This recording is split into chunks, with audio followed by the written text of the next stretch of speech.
গাজরের হালুয়া বানিয়ে তো অনেকবারই খেয়েছেন, তবে একবার গাজরের রসমালাই বানিয়ে খান, সত্যি এর প্রেমে পড়ে যাবেন। এর টেস্ট এতটাই অসাধারণ। তো আমি 500 গ্রাম পরিমাণ গাজর ছোট ছোট এরকমভাবে টুকরো করে প্রায় 1 কাপ পরিমাণ দুধ দিয়ে এটাকে স্মুথলি ব্লেন্ড করে নিলাম।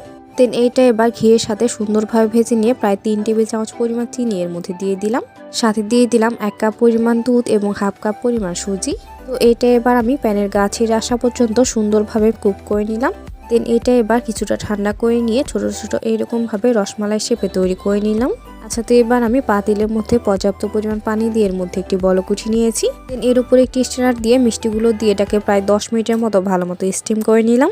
তো এবার আমি রসমালাইয়ের মালাই তৈরি করে নেওয়ার জন্য এখানে দিয়ে দিলাম প্রায় 1 লিটার লিকুইড দুধ, সাথে 1/4 কাপ পরিমাণ চিনি এর মধ্যে দিয়ে দিলাম। দেন রসমালাইয়ের মিষ্টিগুলো এবার এর মধ্যে দিয়ে দিলাম। রসমালাইয়ের মালাইটা ঘন করে নেওয়ার জন্য দুধের সাথে চালের গুঁড়া মিশিয়ে আমি এর মধ্যে দিয়ে দিয়েছিলাম। তো ব্যাস রেডি অসম্ভব মজাদার গাজরের রসমালাই।